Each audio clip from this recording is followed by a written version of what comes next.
probably on his radar. So God knows who is, he accused everyone else of doing everything horrible. Freedom of speech only matters when people you don't like say things you don't like. Otherwise, it has no meaning. Today, Tom Parker Bowles, dropping absolute bombshells about his mother. It is getting nuclear now, Steve. Yeah, Carl, nuclear doesn't even begin to describe this royal family meltdown unfolding right before our eyes. He's gone. No reconciliation, no forgiveness, not even a courtesy call to Buckingham Palace. Tom Parker Bowles has cut all ties with Queen Camilla, and the timing couldn't be more catastrophic. Why? Because a shocking DNA test just revealed the truth about Camilla's own paternity, and the results are sending shockwaves through the monarchy. Oh, and royal biographers are now involved, reportedly scrambling to rewrite history books that could turn this family drama into a constitutional crisis. So what exactly did this DNA test show that has the royal family in panic mode? Why is Tom suddenly distancing himself from his mother like she's radioactive? Stick around, the plot is thicker than royal blood. But first, smash that like button and hit subscribe so you don't miss a single update in this wild royal family implosion. Did you just subscribe? Awesome. Let's dive into this royal mess. It started like any ordinary family research project. Tom Parker Bowles, respected food critic and son of Queen Camilla, reportedly took one of those ancestry DNA tests. You know, the kind millions of people take every day just for fun.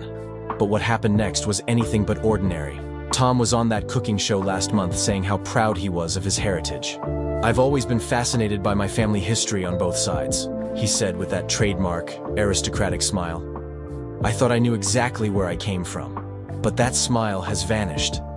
According to multiple sources close to the royal family, Tom received results that indicated Queen Camilla's biological father was not Major Bruce Shand, as everyone had believed for over 75 years. Yeah, this DNA test apparently revealed that Camilla's actual biological father was someone completely different, a man with connections to the highest levels of British aristocracy, and with secret ties to the royal family itself. Translation: the entire royal lineage just got complicated.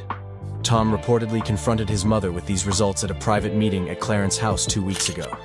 Witnesses describe hearing raised voices and emotional exchanges before Tom stormed out, visibly shaken. Since that day, complete radio silence between mother and son.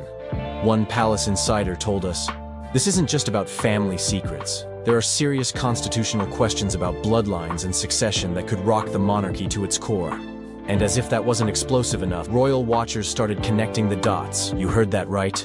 According to several royal journalists, this paternity revelation potentially explains why King Charles was so determined to marry Camilla, despite all the obstacles and public disapproval. "It's like the pieces of a puzzle suddenly falling into place," said one royal expert who requested anonymity.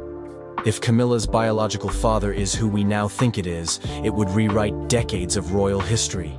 Remember how the Queen was initially against Charles marrying Camilla? Yeah, theories like that get a whole new meaning when you consider what DNA might have revealed behind palace walls. And guess what? As soon as whispers of this DNA test began circulating, Tom Parker Bowles vanished from public life. No one saw it coming. One day he's at a book signing promoting his latest cookbook, and the next, gone. No scheduled appearances, no social media updates, not even a comment through his publisher. According to sources within Tom's inner circle, he's gone completely off-grid at a friend's estate in Scotland. And this wasn't some planned vacation. Insiders say he felt blindsided, betrayed, and unprepared for the identity crisis this DNA bombshell triggered. The test results, the confrontation with his mother, the implications for the royal family. It was all too much. So he cut ties completely. Some say he's already consulted lawyers about legally changing his surname. Others say he's preparing a tell-all memoir that would make Prince Harry's Spare look like a bedtime story. What's clear? His relationship with Queen Camilla appears irreparably damaged, and the ripple effects are just beginning to hit Buckingham Palace. And social media? Oh, it's melting down. As rumors of this family fracture spread, hashtags started trending instantly. Royal DNA scandal. Not her son. Camilla secrets. One viral tweet read, "If your entire identity was built on a lie, wouldn't you distance yourself too?" Another said, "Tom deserves better than decades of deception. Maybe now we'll get the whole truth about the Windsor-Parker Bowles connection." Critics are calling this the biggest royal cover-up since the abdication crisis. royal. Commentators argue that this paternity question raises serious concerns about who knew what and when. But others? They think this could get even worse. Palace PR teams are reportedly in full-on crisis mode. Sources say that top royal advisors are working around the clock on damage control because, let's be honest, this isn't the first family secret the royals have tried to bury, but it might be the first time DNA evidence has blown the lid off generations of carefully constructed narratives. Book publishers are circling. Documentary filmmakers are pitching projects. The royal family is scrambling. Some insiders claim King Charles himself is now trying to act as mediator between his wife and stepson to prevent further family implosion. But with DNA evidence involved, that reconciliation might be impossible. I want the truth to finally come out, one of Tom's friends reportedly told a British tabloid. There's something in those royal bloodlines that they've been hiding for generations. This isn't just another celebrity family drama. This is a potential rewriting of modern royal history. It's about identity, legitimacy, and whether the British monarchy can survive yet another scandal that challenges its very foundations. The royal biographer Penelope Hartwick-Smythe didn't mince words when interviewed yesterday. This revelation creates legitimate questions about Camilla's rapid rise from mistress to queen.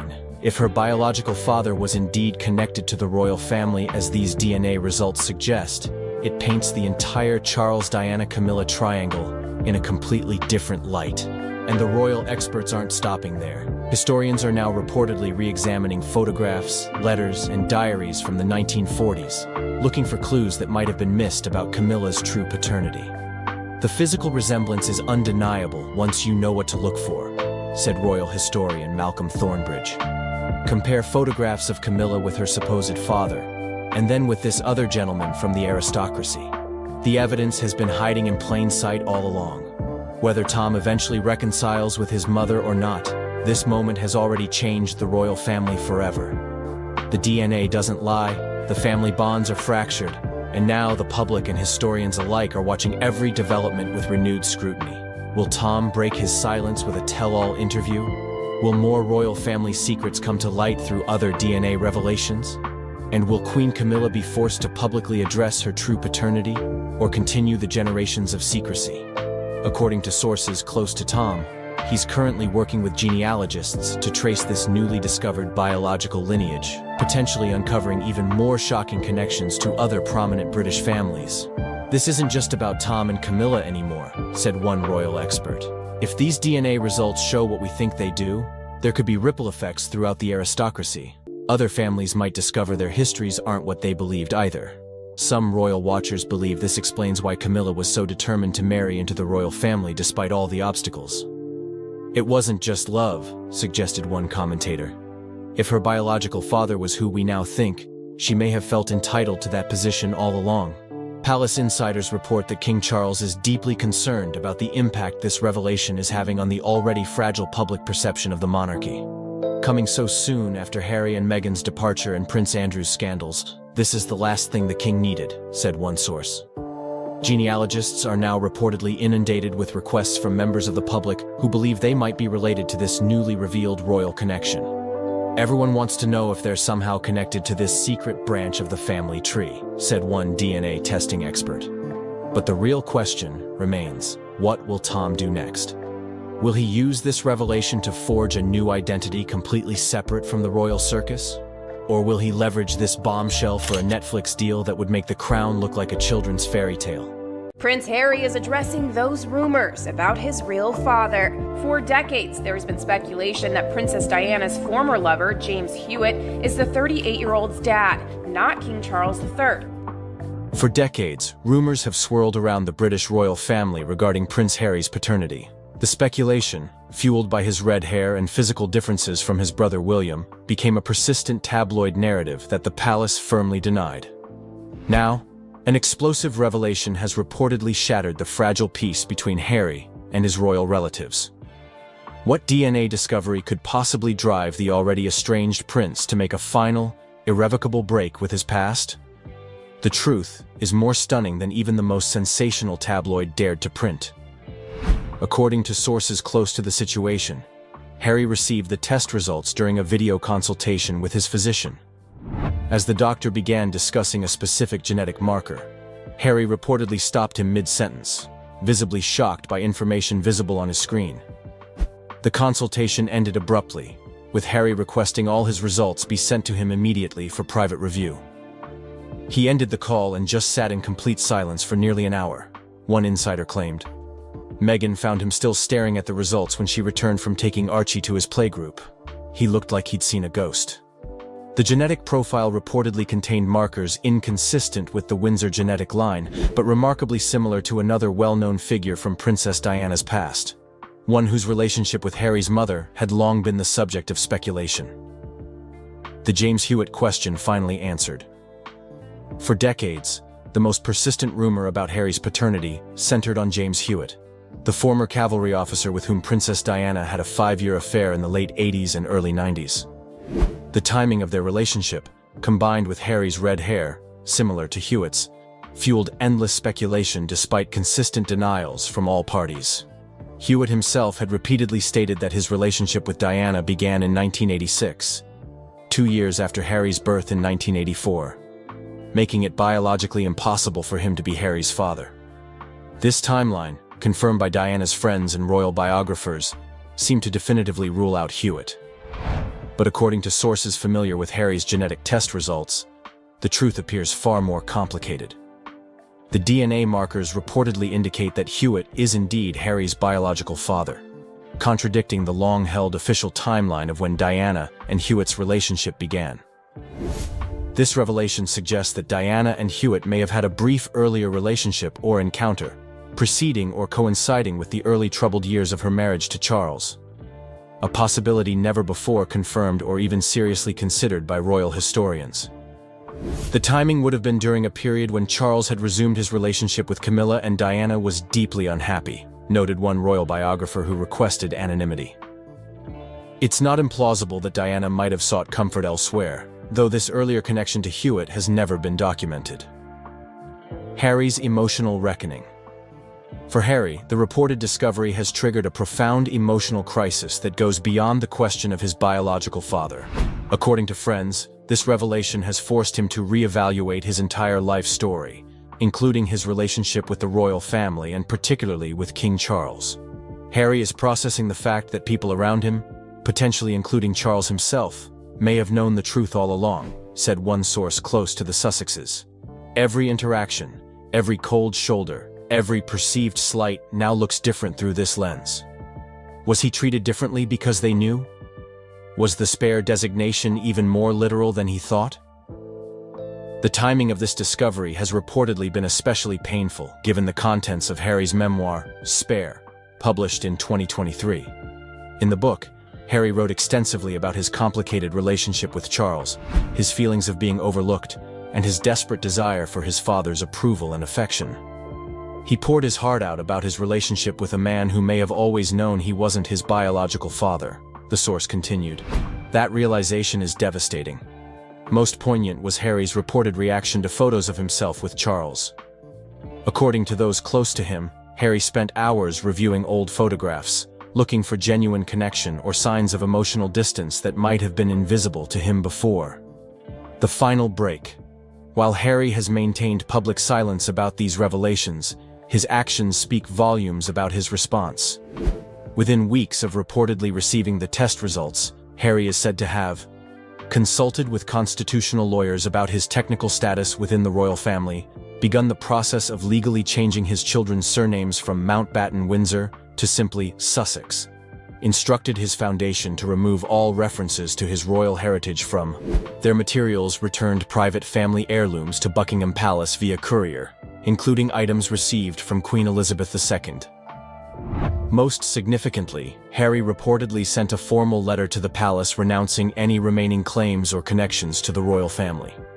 While not technically a requirement, as he remains sixth in line to the throne regardless of biological parentage, having been born during Charles and Diana's marriage, this symbolic gesture represents his complete psychological break from his former life.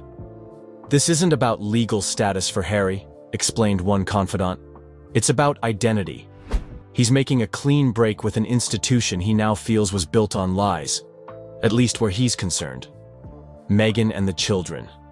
Throughout this crisis, Meghan Markle has reportedly been Harry's steadfast supporter.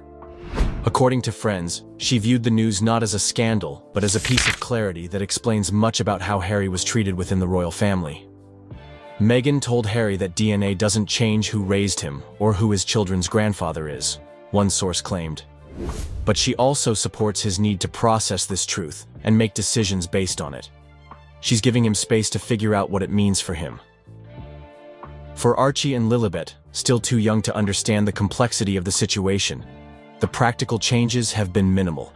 Sources indicate that Harry and Meghan have decided to delay any specific explanations until the children are older, focusing instead on creating stability amid the internal family turmoil.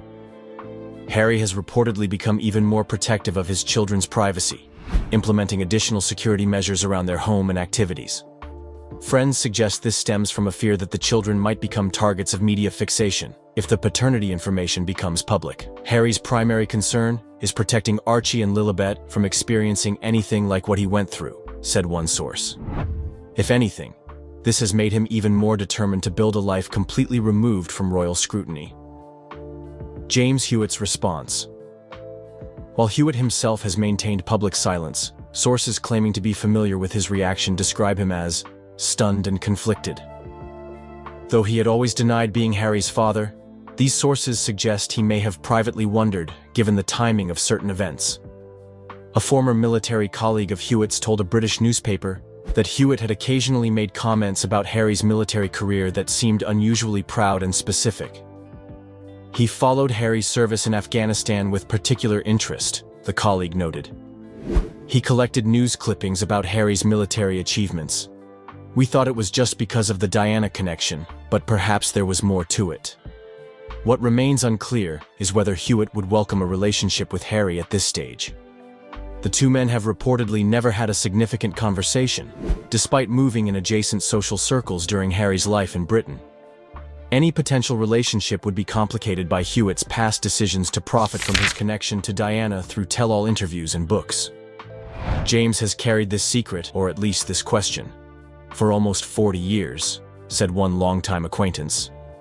Whether he knew the truth or just suspected it, he's now facing the consequences of choices made decades ago. The path forward. For Harry, the path forward appears to be one of complete separation from his royal past. Friends say he is focusing intensely on his children and humanitarian work, finding purpose in building a legacy entirely his own. Harry told me he feels liberated in a way, one close friend revealed. The constant questions he had about why he never quite fit in, why he was treated differently, they finally have an answer. It's painful, but there's clarity in it. This clarity has reportedly led Harry to embrace his mother's legacy even more fully. Diana's humanitarian work, her empathy for outsiders, and her eventual break from royal constraints now serve as a template for Harry's own journey. Most poignant is Harry's reported new understanding of his mother's isolation. He told me he now understands on a much deeper level what his mother went through, said one confidant. The loneliness of carrying a truth that the institution wanted buried. He feels connected to her through that shared experience. The historical context. While unprecedented in modern times, questions of royal paternity have shaped European history for centuries. From Louis XIV to the Habsburgs, unofficial royal children and questions of legitimacy have altered the course of dynasties. What makes Harry's situation unique is the modern context. The combination of genetic testing, global media, and his pre-existing public separation from royal life. Never before has a royal figure of his prominence had both the scientific means to discover such a truth and the freedom to potentially acknowledge it publicly. Historians note that in previous eras, such questions would have remained permanently in the realm of rumor and speculation. The scientific certainty now possible creates an unprecedented situation for monarchy as an institution built on bloodline and inheritance. Throughout history, monarchies have survived wars, revolutions, and scandals, noted one historical scholar. But they've never before had to confront DNA testing and the absolute certainty it provides about biological relationships. This may ultimately prove more challenging to the concept of royal bloodlines than any political revolution. The ultimate question of identity. Beyond the constitutional implications and family drama lies the deeply personal journey of a man discovering his true identity midlife. For Harry, now in his early 40s, the reported revelation forces a fundamental reassessment of his life story. "This isn't just about who his father is," explained one psychologist who specializes in identity issues but has no connection to Harry. "It's about who he thought he was versus who he actually is." That kind of discovery forces you to re-examine every memory, every relationship, every assumption about yourself. Friends say Harry is approaching this reckoning with remarkable resilience, drawing on the personal growth he's achieved through therapy and his new life in America. Rather than being destroyed by this discovery, he appears to be integrating it into a new understanding of himself. "Harry told me that he finally feels free to be fully himself," said one associate. "Not a prince, not a duke, not a spare. Just Harry, son of Diana, father to his children, husband to Meghan." There's a profound simplicity to that identity that he finds peaceful. For a man whose life has been defined by titles, expectations, and public scrutiny, this final cutting of ties, prompted by the most personal of discoveries, may ultimately provide the clean break he's been seeking since stepping back from royal duties in 2020. In choosing to build his identity around the truth rather than inherited titles or institutional expectations, Harry appears to be following a path his mother might have recognized, choosing authenticity over tradition and personal truth over public expectation. Our new Prince and Princess of Wales will, I know, continue to inspire and lead our national conversations, helping to bring the marginal to the center ground. King Charles has stunned the world by bestowing the prestigious title of Royal Guardian of National Heritage upon Kate Middleton, shaking the monarchy to its core. This historic decision redefines centuries-old traditions and marks a transformative moment for the royal family. For decades, this role has been associated with the monarch's spouse, but now, Kate steps into the spotlight, carrying the weight of history. Let us explore the profound implications of this unprecedented move, the new heir to a timeless role. First, the Royal Guardian of National Heritage title is not something you pick up like a souvenir. It has been traditionally reserved for the Queen Consort, and it is one of the most prestigious roles within the royal system. The fact that Camilla has been expecting it, preparing for it with dignity and determination, makes this transition even more intriguing. Kate, the Princess of Wales, has now been marked as the custodian of this legacy. That is huge. You are not just being given a title. You are inheriting expectations, duties, and a public profile that will follow you forever. This is just the beginning of a legacy that could reshape the monarchy forever. Why now? Why Kate? These are the big questions floating around. Camilla has been working diligently alongside Charles, logging hundreds of engagements every year. She has seen firsthand what it takes to be at the center of royal life. And now, at 77, she is watching as the role she believed would be hers has been passed to her daughter-in-law. By passing the baton to Kate, Charles is saying he believes in this new generation and in Kate's ability to carry on the family's mission in a way that is both modern and respectful of tradition. The timing could not be more fascinating, with King Charles facing health concerns, including reports about a recent cancer diagnosis. The monarchy's stability is under a microscope. There is an urgent need to prepare the younger royals for the responsibilities they will eventually shoulder. By giving Kate such a high-profile role now, the family is laying the groundwork for her to step up when needed. It is not just a nice gesture, it is a strategic move. Let us talk about the symbolism here. The Royal Guardian title is not just about prestige, it is about continuity. For centuries, this role has been a cornerstone of royal tradition. By giving it to Kate, Charles is bridging the past and the future. And let us not overlook the significance of Kate's position in the royal hierarchy. As the wife of the heir to the throne, she is already a central figure in the monarchy's future. This new title cements her importance even further. Kate's upbringing is another critical piece of this puzzle. As a commoner who married into royalty, she brings a fresh perspective to the role. Her background in art history and her passion for early childhood development make her uniquely qualified to oversee the nation's cultural heritage. But let us not forget what is at stake here. Being royal guardian is no walk in the park. It is a role that comes with intense public scrutiny, endless expectations, and a lifetime of service. Kate has charm and poise in spades. That much is obvious from her public appearances. But the real test will come, as she balances this new responsibility with her existing duties. Can she manage the pressures of this expanded role while maintaining her other commitments? That is the million-dollar question. Charles's decision also signals a broader shift within the monarchy.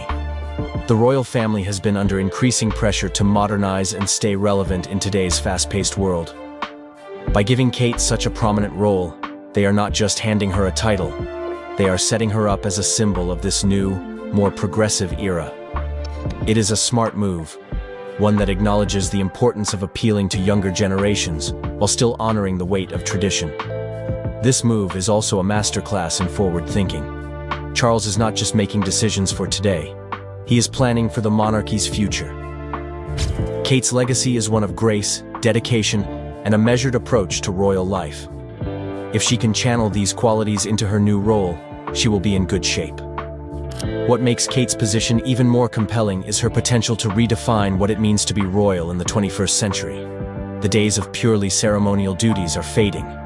Royals are now expected to champion causes, connect with the public, and use their platforms for good. Kate, with her natural charisma and genuine empathy, is perfectly positioned to take on these challenges. This transition also raises interesting questions about influence and power within the monarchy. Historically, royal roles and titles have often been influenced by traditional notions of hierarchy, but Kate's rise to prominence shows that the family is willing to embrace change.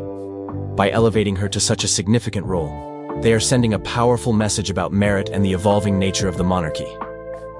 The public's reaction to this news has been a mix of excitement and curiosity. Kate has already won over many hearts with her dignified demeanor and sincere public appearances, but this new title comes with higher stakes.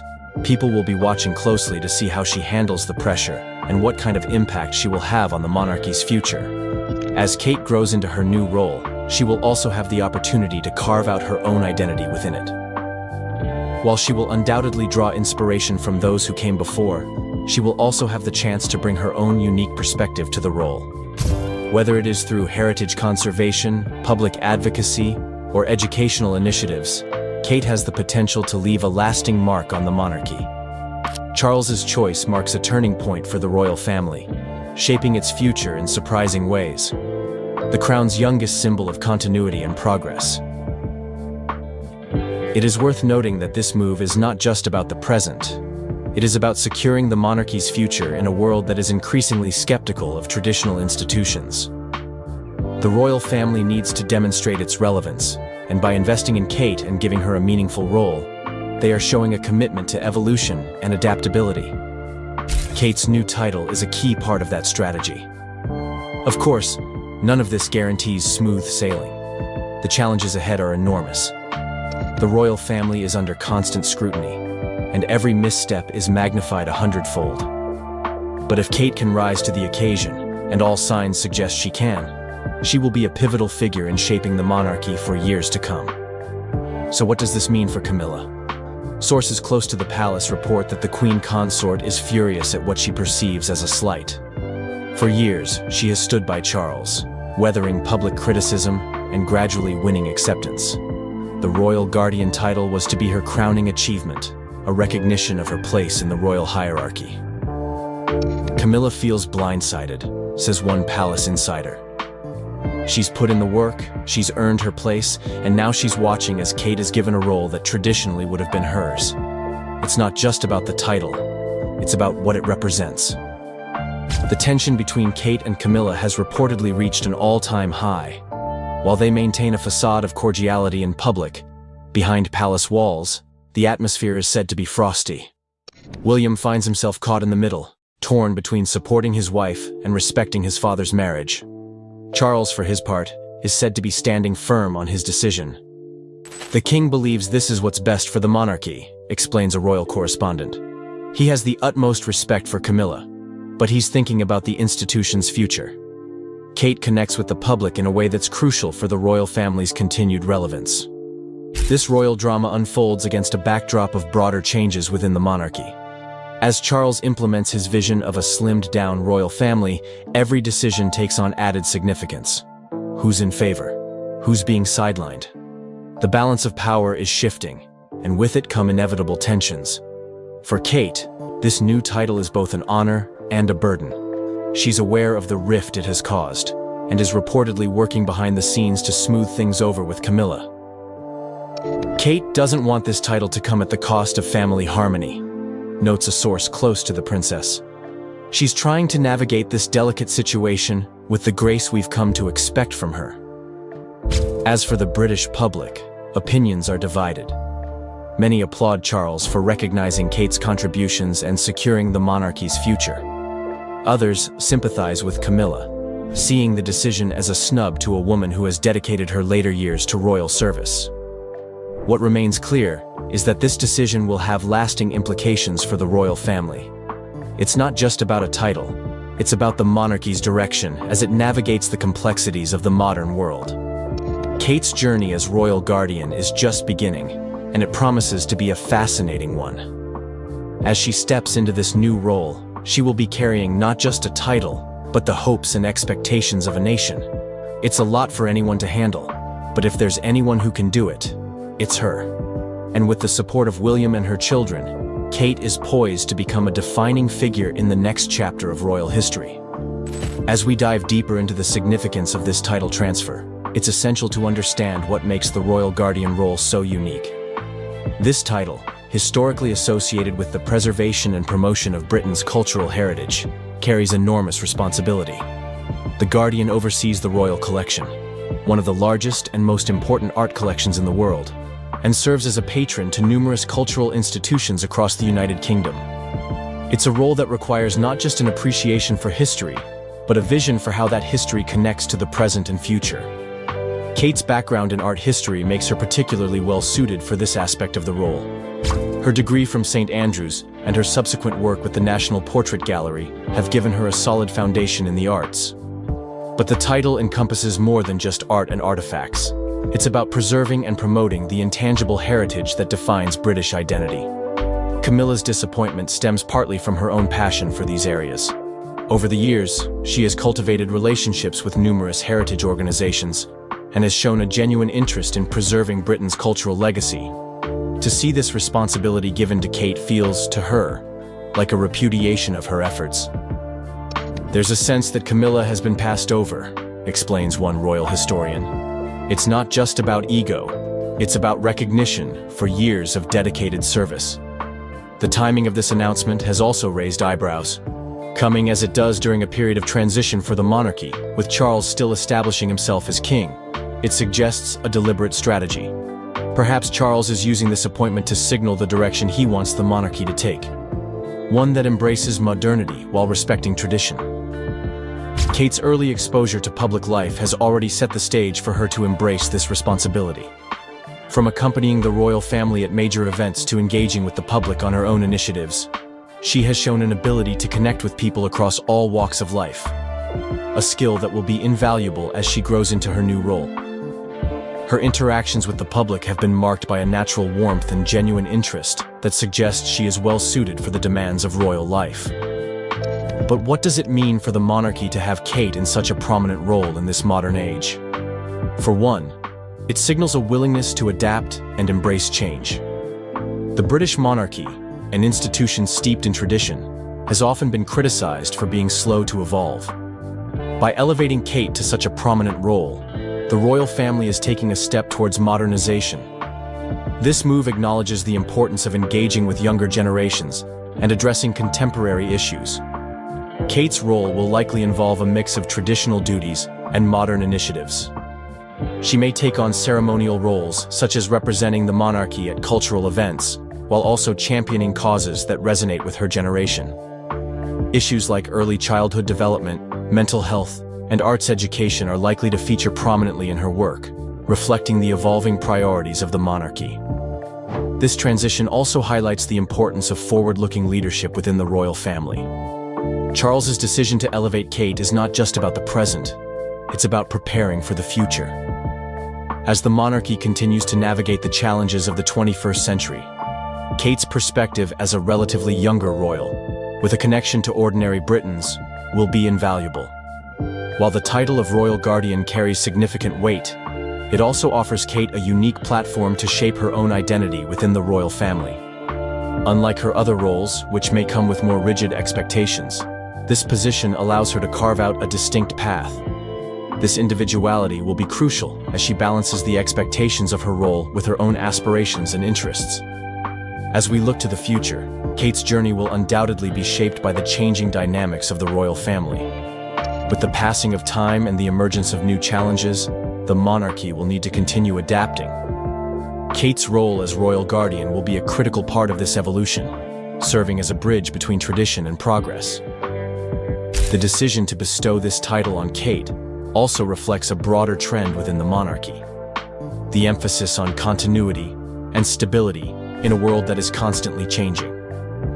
The royal family's ability to adapt while maintaining its core values is essential, and by investing in Kate, the monarchy is ensuring that it remains relevant and resilient in the face of future challenges. Kate's ascent to the role of royal guardian is a moment of great significance, not just for her, but for the monarchy as a whole. It marks the beginning of a new chapter, one that is filled with promise and potential.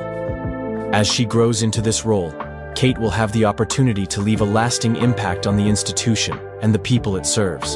And despite the current tensions with Camilla, there's hope that time will heal these wounds, and that both women will find their place in this evolving royal landscape.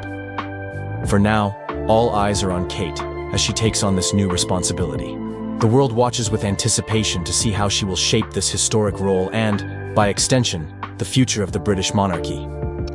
In the grand tapestry of royal history, this moment may well be remembered as a pivotal turning point, a time when the monarchy once again demonstrated its remarkable ability to adapt and endure, even in the face of internal strife and external challenges. The saga of the royal guardian title is far from over. Indeed, it is just beginning. And like all great royal dramas, it promises to be a tale of ambition, duty, rivalry, and ultimately, the unyielding weight of the crown.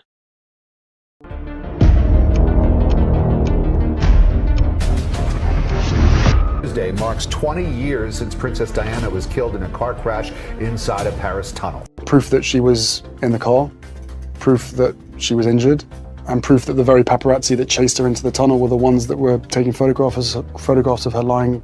The royal family is known for being calm and collected, but behind the palace walls, something big just happened.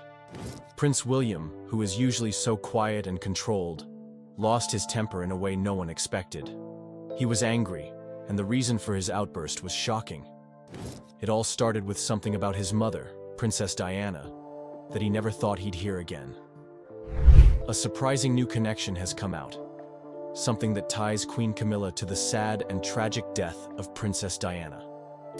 This new information is more than just a rumor. It's something real, something hard to ignore. When Prince William found out, his emotions got the best of him. It was a mix of anger, sadness, and confusion. All the pain from the past came rushing back, and in that moment, it was like a storm of feelings hit him. The royal family, known for their grace and calm, was caught in the middle of this emotional storm. What happened next left everyone shaken and wondering just how deep the hidden stories of the royal family really go. The rumored confrontation, what we're hearing. Behind the grand doors of the royal palace, a storm may have erupted. Whispers from insiders suggest that Prince William finally lost his cool, and the person he reportedly confronted was none other than Queen Camilla. Now, while these are just rumors, they're coming from sources close to the royal inner circle. And if even half of what's being said is true, it marks a turning point in the relationship between the future king and his stepmother. It was supposed to be a private family meeting, nothing official, no press, just a gathering of senior royals to discuss ongoing matters. But somewhere in that quiet setting, emotions boiled over. Prince William, who is normally calm and respectful, reportedly raised his voice. Something royal aides say almost never happens. Some say his voice echoed through the halls. Others say they've never seen him so angry. What sparked it? According to these reports, William accused Camilla of playing a direct role in his mother's pain. He supposedly said he had proof, not proof of any crime, but proof that Camilla used psychological tactics to isolate Princess Diana. He claimed she manipulated people around her, encouraged Charles to pull away from Diana emotionally, and helped paint Diana as unstable. The confrontation was said to be so heated that royal staff had to step in. Some even say Prince Charles arrived during the outburst and tried to calm things down, but William was too upset to listen. It's important to note, this isn't about accusing Camilla of causing Diana's death in the car crash. That tragedy was the result of many factors, including media pressure, a high-speed chase, and a lack of proper security. But what William was reportedly pointing to was something more emotional, more psychological. He believes that Camilla helped break his mother down long before that crash ever happened. And that's a weight he seems to have carried his entire life. The direct link theory, Camilla's alleged influence. To understand why Prince William might be feeling this way, we have to go back to the beginning, back to the complicated triangle that haunted his childhood. Princess Diana was just 20 years old when she married Prince Charles. She was young, beautiful, and full of hope. But even before the wedding, Camilla was in the picture. Charles and Camilla had a history, a deep emotional connection that never fully went away, even during his marriage to Diana. Diana herself once said in a now famous interview, "There were 3 of us in this marriage, so it was a bit crowded." Camilla wasn't just a background figure. She was present in Charles's life, in his thoughts, and possibly in his decisions. That presence, over time, wore down Diana. Some royal watchers and biographers now believe that Camilla did more than just remain close to Charles. She allegedly influenced how he treated Diana. There are claims that Camilla encouraged Charles to step back emotionally, that she urged him to assert control in public, pushing Diana into a corner when it came to media attention. Diana, once adored by the public, began to be portrayed by some newspapers as unstable or emotional. Some insiders believe this wasn't just natural media evolution. They suspect that people around Charles, possibly including Camilla, played a role in shaping that narrative. Even more troubling are the rumors that Camilla used her connections inside the palace to make Diana's life harder. That she worked with loyal staff to control Diana's access to certain meetings, events, and even private family time. It's all speculation, yes, but it paints a picture, a painful one. There have also been quiet mentions of unpublished letters in private journals. In them, Diana reportedly spoke about feeling surrounded and watched. She believed someone within the palace was trying to undermine her at every step. In her iconic Panorama interview with Martin Bashir, Diana didn't name names, but she did say she felt there were dark forces working against her. People who didn't want her to succeed, people who wanted her gone. Could Camilla have been one of them? That's the theory William is said to be considering. Or maybe it's something he's believed for a long time, and only now feels ready to confront. Prince William's mental and emotional breaking point. Prince William has always been seen as the steady royal. He rarely complains, never shares personal feelings with the public, and holds tightly to the royal code of silence. But no one can carry grief forever. And William has been carrying his for more than 2 decades. He was only 15 years old when his mother died. That kind of loss changes a person. It shapes how you see the world, and the people in it. Over the years, William has made public tributes to his mother. He's spoken about her warmth, her love, and how much he wishes she had been there to see his children grow. But what he doesn't say, others now are saying for him. Sources close to the royal family believe William never fully forgave Camilla. He played the part. He smiled when cameras were on. He supported her marriage to Charles in public. But deep down, they say, there was always anger. And recently, that anger may have grown stronger. Several things may have triggered William's emotional breaking point. One of them is the Netflix show The Crown, which dramatized his mother's pain all over again. Watching her heartbreak unfold, watching his father's coldness, and seeing Camilla's constant presence must have been devastating. Then there's the constant media spotlight on Diana's legacy. Every anniversary of her death, every new documentary or book brings back painful memories. Even when well-meaning, they open wounds. There's also the growing feeling among some in the public that the palace has moved on. That Camilla has been fully accepted. That the world has forgiven and forgotten. But William hasn't forgotten. And according to a recent leak, he may have reached his limit during a private family event. Sources say he walked out of a meeting visibly upset. One person said he described the palace as full of lies. Another claimed he slammed his hand on the table and stormed off, refusing to sit next to Camilla. It may not have been one single thing that triggered William's outburst, but rather everything. The pain, the memories, the feeling that the woman who caused his mother so much hurt now wears the crown. That's a heavy burden for any son to carry.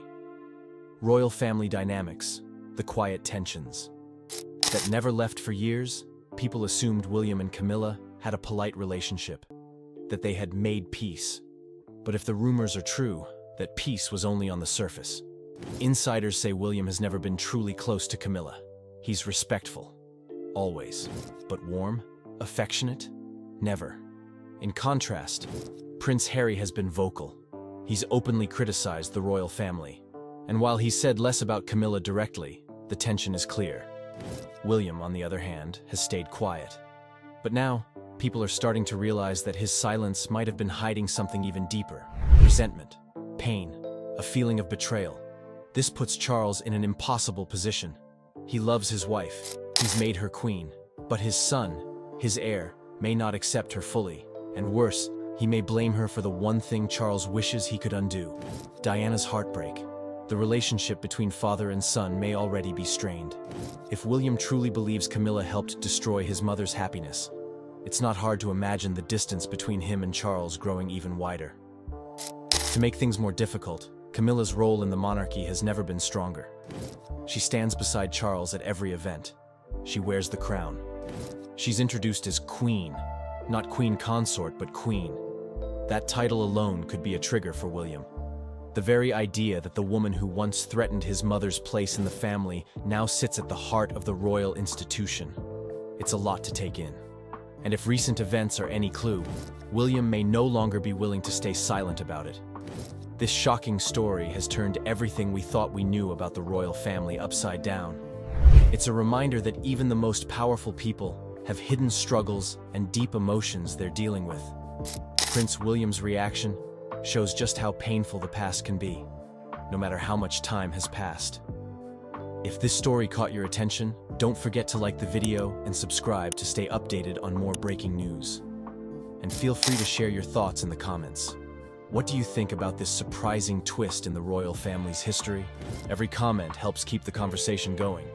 Prince Harry is addressing those rumors about his real father. For decades, there has been speculation that Princess Diana's former lover, James Hewitt, is the 38-year-old's dad, not King Charles III. For decades, rumors have swirled around the British royal family regarding Prince Harry's paternity. The speculation, fueled by his red hair and physical differences from his brother William, became a persistent tabloid narrative that the palace firmly denied. Now, an explosive revelation has reportedly shattered the fragile peace between Harry and his royal relatives. What DNA discovery could possibly drive the already estranged prince to make a final, irrevocable break with his past? The truth is more stunning than even the most sensational tabloid dared to print. According to sources close to the situation, Harry received the test results during a video consultation with his physician. As the doctor began discussing a specific genetic marker, Harry reportedly stopped him mid-sentence, visibly shocked by information visible on his screen. The consultation ended abruptly, with Harry requesting all his results be sent to him immediately for private review. He ended the call and just sat in complete silence for nearly an hour, one insider claimed. Meghan found him still staring at the results when she returned from taking Archie to his playgroup. He looked like he'd seen a ghost. The genetic profile reportedly contained markers inconsistent with the Windsor genetic line, but remarkably similar to another well-known figure from Princess Diana's past, one whose relationship with Harry's mother had long been the subject of speculation. The James Hewitt question finally answered. For decades, the most persistent rumor about Harry's paternity centered on James Hewitt, the former cavalry officer with whom Princess Diana had a 5-year affair in the late 80s and early 90s. The timing of their relationship, combined with Harry's red hair, similar to Hewitt's, fueled endless speculation despite consistent denials from all parties. Hewitt himself had repeatedly stated that his relationship with Diana began in 1986, 2 years after Harry's birth in 1984, making it biologically impossible for him to be Harry's father. This timeline, confirmed by Diana's friends and royal biographers, seemed to definitively rule out Hewitt. But according to sources familiar with Harry's genetic test results, the truth appears far more complicated. The DNA markers reportedly indicate that Hewitt is indeed Harry's biological father, contradicting the long... Learning more tonight about the secret tunnel. Recently uncovered security footage has revealed something that Buckingham Palace never wanted the public to see: a secret underground tunnel network with Queen Camilla at its center. What began as a routine archive digitization project has unveiled video evidence that experts are calling historically significant and deeply troubling. The footage, dating back years before her marriage to King Charles, shows a complex subterranean system that even senior royal staff claim they knew nothing about. But it's what the cameras captured Camilla doing in these hidden passages that has royal watchers stunned. Why was this tunnel system built? Who else knew about it? And most importantly, what was really happening beneath the royal residence when the world wasn't watching? Stay tuned, because this discovery changes everything we thought we knew about the Queen and the modern monarchy. The accidental discovery. When junior archivist Thomas Merritt began the tedious process of digitizing old security footage from royal properties, he expected months of mundane work, cataloging ceremonial events, documenting visitor arrivals, and preserving routine security feeds for historical records. What he never anticipated was stumbling across something that would upend his understanding of the royal family entirely. I was working through footage from 2018, focusing on exterior cameras from a rarely used entrance at Clarence House, revealed our source close to the royal archives. That's when I noticed something odd. Regular patterns of activity during early morning hours when the residence was supposed to be inactive. The footage, captured by security cameras installed during a routine system upgrade, showed Queen Camilla, then still the Duchess of Cornwall, repeatedly accessing what appeared to be a service entrance at precisely 4:30 a.m. on multiple dates. What made these visits unusual wasn't just the timing, but the systematic way they occurred. Always on the third Thursday of each month, always with the same small leather case, and always with security cameras briefly switching to maintenance mode approximately 40 minutes after her entry. Intrigued by this pattern, Merritt began cross-referencing with other security feeds, eventually discovering a camera angle that had inadvertently captured something extraordinary. The service door opening to reveal not a typical storage area, but the entrance to what appeared to be a sophisticated elevator system, installed behind ordinary-looking maintenance panels. It was designed to be invisible unless you knew exactly what you were looking for, explained our source. The archival footage showed the panels sliding sideways rather than opening conventionally, revealing a modern elevator that contrasted sharply with the historical architecture around it. When Merritt expanded his search to older footage, he discovered that this pattern of activity predated Camilla's marriage to Charles, stretching back to at least 2003, a time when her official role in royal life was still ambiguous. More significantly, he identified other high-profile individuals using the same entrance, with similar timing and protocols, including several senior government officials, and at least 2 people traveling with diplomatic protection who couldn't be readily identified. After discreetly consulting with a senior archivist, Merritt was instructed to compile all relevant footage while maintaining absolute confidentiality. Within days, however, the entire archival project was unexpectedly reassigned, and Merritt was transferred to a different department. The official explanation cited restructuring for efficiency, but colleagues noted the abruptness of the change and the visible security presence that accompanied the transition of materials. By this point, however, Merritt had already secured copies of the most significant footage, which eventually found its way to trusted journalistic contacts through channels that protected his identity. What began as professional curiosity became something more urgent when I realized how quickly and forcefully the palace moved to contain this information, Merritt reportedly told confidants before his transfer. This wasn't about protecting privacy. This was about concealing something they never expected to be discovered. The underground network, the most revealing footage, captured by a security camera that was apparently installed incorrectly during a 2017 upgrade, shows what lies beyond the hidden elevator, the beginning of a sophisticated tunnel system that bears no resemblance to the ancient passages tourists sometimes hear about on historical tours of royal properties. This isn't some centuries-old dungeon or wartime bunker, noted a structural engineer who reviewed the footage. This is modern construction, climate-controlled, professionally lit, with contemporary security features and what appears to be fiber-optic communication infrastructure running throughout. The tunnel, visible in the footage, extends well beyond the known boundaries of Clarence House, with architectural features suggesting connections to multiple destinations. Most notable is a sophisticated junction point approximately 400 meters from the entrance, where the main passage branches into 3 separate routes, each with different security protocols visible at their entry points. Security markings visible on doors and access panels suggest destinations, including secure government facilities, another royal residence, and, most intriguingly, what appears to be a private exit point well beyond the security perimeter that surrounds official royal properties. The engineering required for this would have been substantial, explained our expert source. Not just the excavation and construction, but the ventilation systems, security infrastructure, and most importantly, keeping it completely off official building records.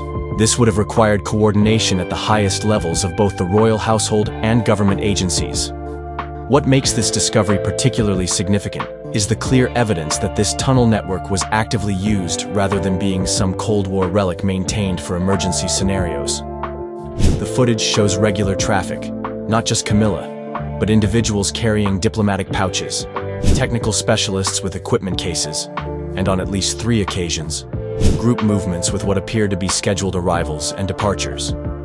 Most revealing is footage from March 2018, showing Queen Camilla emerging from the elevator with different clothing and accessories than she had worn when entering less than 2 hours earlier, suggesting she had traveled to another location where she changed her appearance before returning.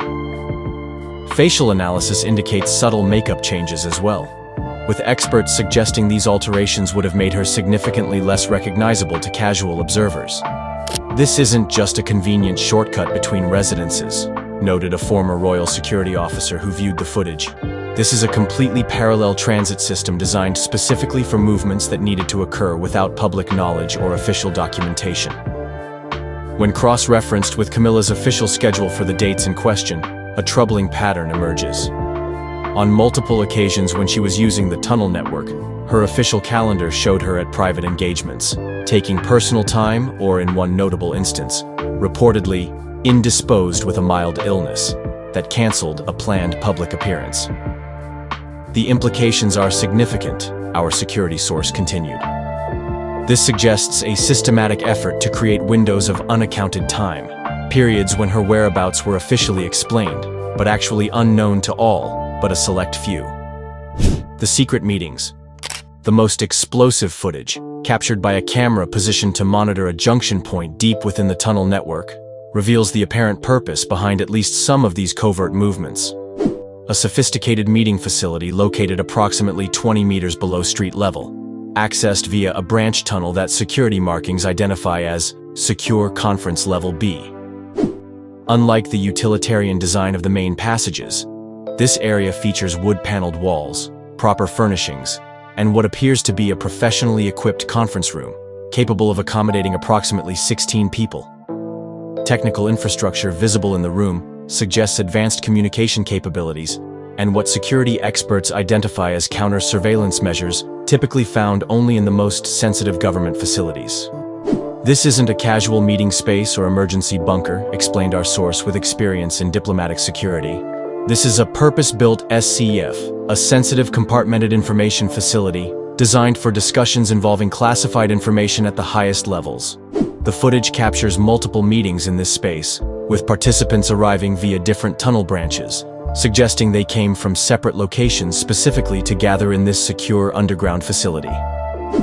Facial recognition analysis has identified several attendees, including senior British intelligence officials, foreign diplomatic personnel, and in one particularly significant meeting, individuals associated with private financial institutions alongside government representatives. Queen Camilla is visible participating actively in several of these gatherings, not as a passive observer, but as someone central to the discussions. In one sequence, she can be seen presenting materials from her leather case, while others take notes.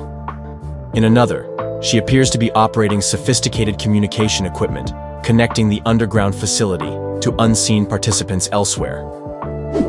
Her body language and positioning in these meetings is telling, noted a body language expert who reviewed the footage. This isn't someone being briefed or informed, this is someone directing conversations and apparently making decisions. She occupies what nonverbal communication analysts would identify as the power position in these interactions. Most troubling is the timing of several meetings captured in the footage. When cross-referenced with world events, they correspond with significant diplomatic developments, financial market fluctuations, and in at least 2 cases, major political announcements that followed within days of these underground gatherings.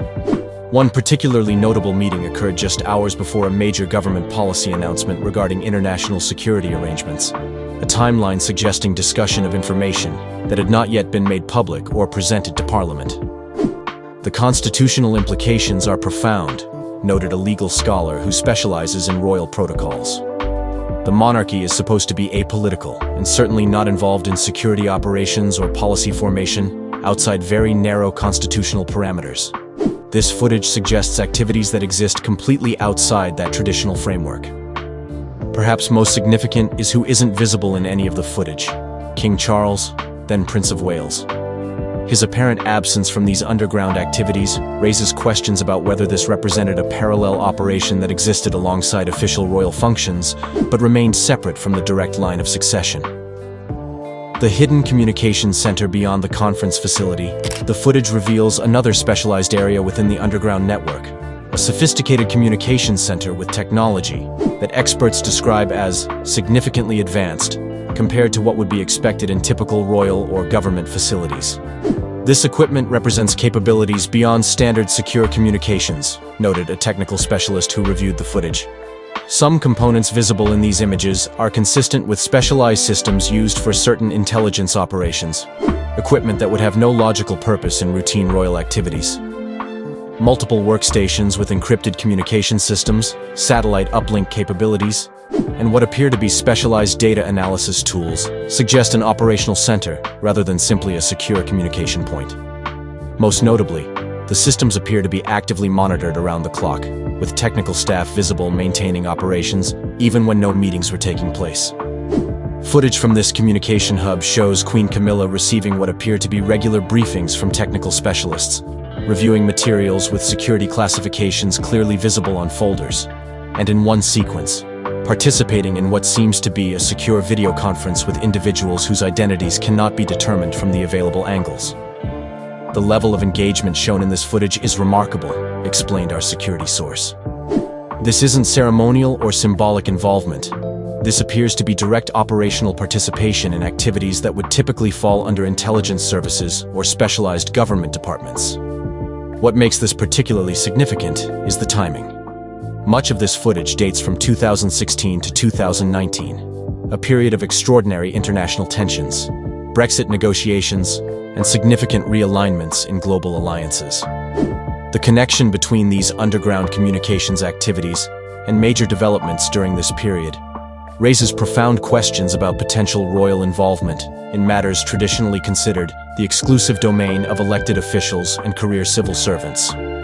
If authenticated, this footage would represent a paradigm shift in our understanding of how influence and information flow at the highest levels of British society, noted a political historian consulted on the materials.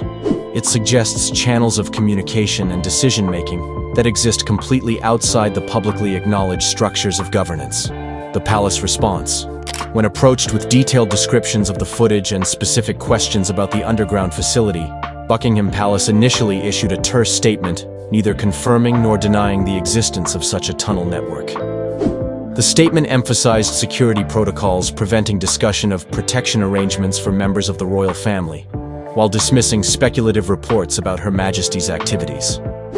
Within 48 hours, however, as the specificity of the information became clear, palace representatives shifted to a different strategy, acknowledging certain secure movement infrastructure, dating back to various historical periods, while framing any such facilities as primarily focused on emergency evacuation procedures and the personal safety of the royal family. There exist certain historical passages and security arrangements at various royal residences, some dating back centuries and others modernized during more recent periods of security concern. The updated statement noted, "These are regularly reviewed and maintained as part of overall security protocols and remain classified for obvious safety reasons." This carefully worded acknowledgement, however, avoided addressing the specific activities captured in the footage, the regular pattern of meetings, or Queen Camilla's apparent role in what seemed to be operational rather than